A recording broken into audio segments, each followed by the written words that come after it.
पहले रहे होली रंगों के त्योहार, अब हो गए भंडों के त्योहार। जाले दारू पी के भंडाई न कई गांव भर, ओकरा होली न बुझत हुआ। बिहान खानी कहता बा यार कहाँ मजा अलग होली में सोए। हाँ बाबू दारू न पिए दिलक यार। गांव के लोगों कहलाई ऐसा होली ना ठीक बोलो राम प्रसाद कहाँ कोनो मारामारी करवा पढ़ू इंदर के छावड़ा लाठा लाठी मारामारी करे रहे तो पढ़ू को होली ऐसे ले याद बा। आ उहे भंडवा सब अबीर धाली पाभर पिछल के जेबी में अब तक बेदाम कसैली धाली गाँव भर घूमी जौन बेटाई तौना के रंग लगाई ओकरा के हाँ हाँ न कल जाए तो सोहरी में के लड़कों के अबीर लगा दी। अब कहता बुरा न माने होली है, बुरा न माने होली है।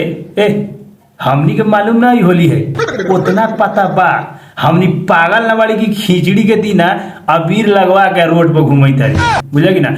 आ हम बुरे मान लेबू तो तू कथी कर लेबे बता, तू माफी मांगबे कभी भी ना। आज तो तू इतना भंड बड़े पी के कि तोहर बाबू के 400 तू गरियाइयो देबे आ तब कहे बाबू के बुरा न माने होली है तो बाबू से तू माफी ना मांगबे। आ पहले साली से अवै रहे बुझला, पहले के जमाना में साली से अवै होली खेले अपना जीजा से, लेकिन अब ना आवले जाने तेरा का है। ये भोजपुरी में ऐसा नहीं गीत निकल गए यहाँ रंगवा लगाएंगे वहाँ रंग डाला मुँहवा गिनती करब कहाँ सब चीज में कहीं रंग डालेला। तू इतना बता दे भोजपुरी गायक भाई कहाँ न डलबे हैं। तो अब भौजाई के घरे कहले बाप रे ना हो बाबू नया दिहा देखे तो दिन जमाना खराब होले होली जन दिन आता यहाँ कुछ ऊंचा नीचा हो जाती तब देवर सब बहुत घात हो गए हवा भोजपुरी गायक सबके चलते। सबसे बढ़िया कौना के रहल होली बुढ़वा पुरान सके भल कालू मारा मारी कैले रहे आर छटा छटा हुआ लाठा लाठी कैले रहे, लेकिन आज देखा वही में से बड़ा लवंडा बन गए बा।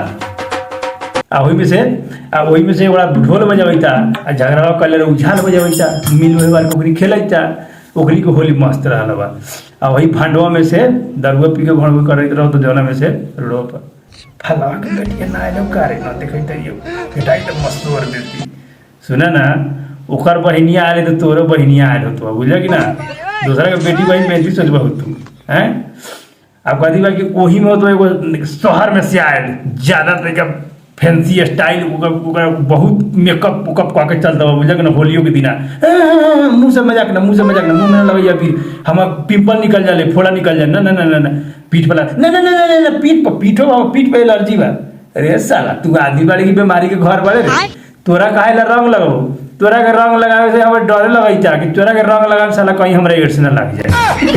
भौजी जगह होली खेले के सिस्टम एगो अलगे रहता हुआ अगर जल्दी चल गया होली खेले हो छावड़ा माने अब ये होली खेले चलल हो छीनारा अब ये होली खेलता ही मैंने देखा था टाइम कितने बजे थी भल तो भैया आगे ना में आपके मांस पकवई था हमें तो पूरा पकवई था लड़का से चिकरो बिकरो कैले बा फटाक सी ना भौजी तोरा के अपॉइंटमेंट दे दी 4 बजे के बाद आई है।